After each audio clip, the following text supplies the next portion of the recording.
Olá, eu me chamo Adriana. Quero agradecer a Denise pelo convite para participar desse projeto e parabenizar pelo trabalho, que está um trabalho muito bonito dele. Bom, eu sou fotógrafa, sou atriz e recentemente eu dirigi um documentário chamado Protagonistas Invisíveis, que fala sobre técnicos de palco aqui dos teatros de São Paulo. E o convite foi para eu contar um pouquinho como foi essa experiência. Tudo começa com uma ideia. Eu recebi um convite do André para fazer parte, né, desse projeto, e ele tinha a ideia de entrevistar alguns técnicos de palcos de teatro e para contar um pouquinho mais sobre esses profissionais.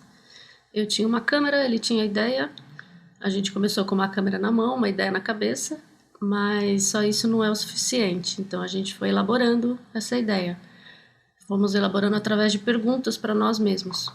Acho que para quem quer contar uma história, a primeira pergunta que a gente tem que responder é por que a gente quer contar uma história, né? Por que essa história é relevante. E a gente respondeu essa pergunta.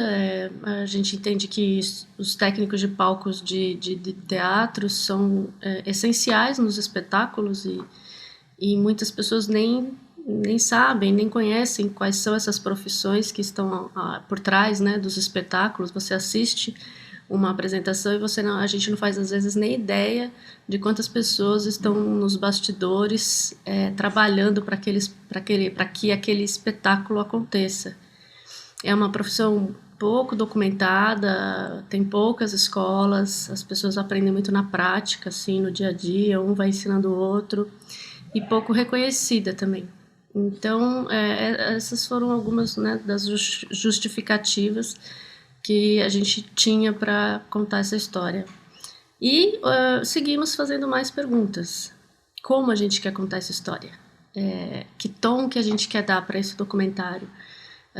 A gente entra então numa etapa de pesquisas sobre o contexto, sobre essas pessoas, e vai nos dando, né, para a gente mesmo essas respostas e que tom que a gente queria ter, como que a gente ia fazer. Então a gente começou a elaborar um roteiro de perguntas iniciais, que não seria um roteiro fechado. A gente sabia que uma resposta poderia levar a outras perguntas que não estavam ali previstas, e tudo bem, né, fazia parte. E seguimos assim, começamos as gravações. A gente começou a gravar dentro dos teatros mesmo, a gente conseguiu parceria dos teatros e as entrevistas aconteciam em algum espaço dos bastidores, mas a gente, como boa parte dos documentários, o roteiro não é um roteiro fechado, né? A gente não tem um controle total do que vai ser, como um curta-metragem, um longa-metragem, que você tem aquele roteiro bem fechadinho, que você sabe exatamente quais são as cenas, o tempo de cada uma. Enfim, o roteiro é um pouco mais aberto, né? É bem mais aberto, na verdade.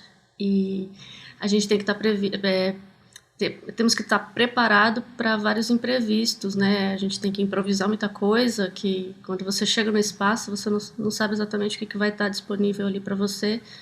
Então, isso aconteceu muito. Às vezes a gente não tinha um espaço só pra gente, a gente tinha um espaço para gravar na coxia, mas tinha que dividir o palco, tinha alguém ensaiando, por exemplo, e a gravação da música, do piano, invadia a nossa gravação, né? Vazava na nossa gravação. Então foram algumas situações que a gente teve que ir sempre tomando alguma decisão no caminho e que com certeza influenciaria na narrativa final. E assim caminhou. Então a gente tinha 10 entrevistados no início, e a gente fez as primeiras entrevistas e a gente deu uma parada, que foi um ponto importante do processo, para avaliar os primeiros materiais que a gente conseguiu, né? A gente fez uma avaliação do que a gente tinha, do que a gente tinha planejado, do que a gente queria fazer, e cada entrevista foi um aprendizado, e que a gente foi fazendo ajustes, né, ao longo do processo e amadurecendo muitas coisas. Isso fez parte, assim, o aprendizado ao longo das entrevistas foi muito importante. E essa paradinha no começo para fazer alguns ajustes, entender o que a gente tinha e como que a gente podia seguir também foi bem importante. No final a gente acabou entrevistando 14 pessoas. E pelo fato da gente não ter controle total assim do que seria o set de gravação, a gente também tinha uma agenda restrita. A gente então queria gravar o máximo de tomadas possíveis, né? Além das entrevistas, a gente gravava os profissionais atuando também no seu dia a dia, trabalhando ou em algum espetáculo quando era possível, ou em alguma rotina do dia a dia dele.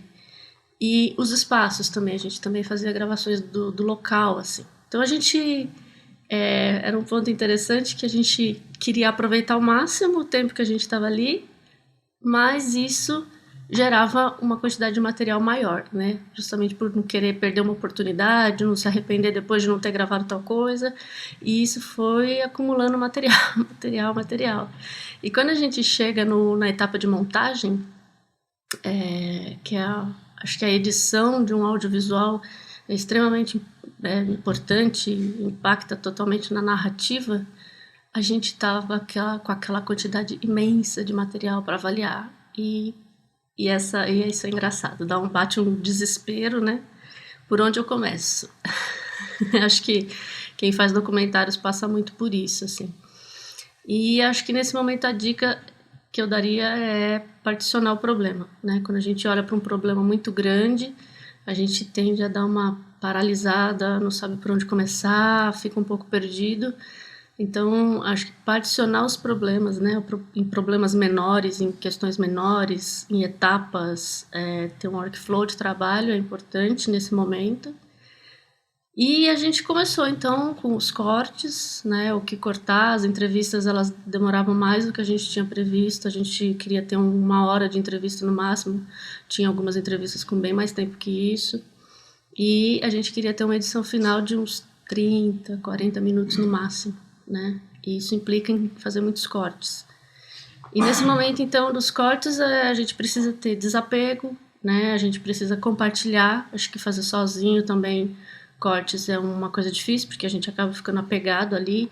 Então, eu preciso ouvir feedbacks, ter pessoas da equipe para você compartilhar esse começo desse trabalho. Aliás, todo o trabalho, né? Mas essa etapa do corte é importante. Então, a gente compartilhou bastante, a gente conversou bastante e fomos fazendo os primeiros cortes, segundo corte, terceiro corte.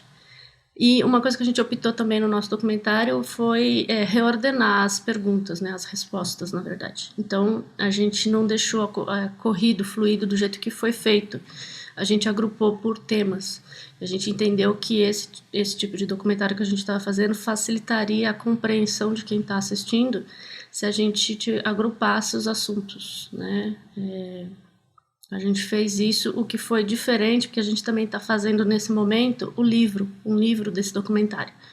E no livro a gente está fazendo uma opção diferente. Então, no audiovisual a gente reagrupou, a gente agrupou, né, a gente reordenou as respostas das entrevistas, e no livro a gente optou por deixar fluido, corrido, na ordem que foi feita mesmo, que a gente acha que é uma mídia diferente e cabia ser dessa forma, e as entrevistas estão praticamente na íntegra, sendo colocadas praticamente na íntegra no livro, e de forma fluida. No momento da montagem, da edição, teve um ponto que para mim assim, foi muito importante, que eu prestei muita atenção durante as gravações e depois revendo o material, eu prestava muita atenção em alguns pontos onde brilhava os olhos do entrevistado quando ele dava uma resposta. Então, a gente não queria simplesmente mostrar quem são aqueles profissionais, né, técnicos de palco. A gente queria também mostrar quem eram as pessoas, né, aquelas pessoas que estão por trás da arte. Então, em determinado momento, uma das perguntas era: o que você faz quando você não está no teatro? E eu vou dar um exemplo desse brilho do olho que eu estou falando, né? Quando um dos entrevistados respondeu: quando eu não estou no teatro, eu estou com as minhas plantinhas, eu gosto de mexer nas minhas plantas, eu gosto de fazer pãozinho, eu faço a minha própria linguiça, e relatou que isso lembrava as origens dele, enfim. Então, momentos como esse, para mim é muito importante ilustrar, né? Então eu pedia para os entrevistados me mandarem algumas fotos ou imagens que ele tivesse, e esse entrevistado me mandou fotos das plantas dele, né, das orquídeas, enfim. Mas foi interessante porque quando você ouve a pessoa falando eu gosto de mexer nas minhas plantas, você imagina algumas plantas. Mas você não imagina que ele tem no quintal da casa dele uma plantação de abobrinhas, por exemplo, né? Ele tinha abobrinhas assim super vistosas, enormes. E isso foi bastante interessante porque a imagem tem uma força muito grande, né? Acho que nesses momentos a ilustração, enquanto o entrevistado está falando, você colocar imagens junto, tem uma força maior, e você consegue mostrar mais o que é o mundo, né? Quem é aquela pessoa, aquela personalidade. Um outro entrevistado também comentava, ele era um cenógrafo, e ele falava que ele montou um estúdio, um ateliê, né, na própria casa dele, onde ele trabalhava os cenários. Então eu pedi para ir até a casa dele para gravar também um pouco do que é esse ateliê dele, e conseguir mostrar, assim, quando você vê o ateliê, você entende melhor qual é o mundo daquela pessoa, né? Você contribui na narrativa no sentido de quem está assistindo mergulhar um pouco mais naquele mundo, naquela personalidade. Então, eu acho que no nosso caso, eu fiquei bem atenta nesses momentos de brilho no olho, de detalhes, e tentei muito ilustrar sempre que possível. E acho que contribuiu bastante na narrativa.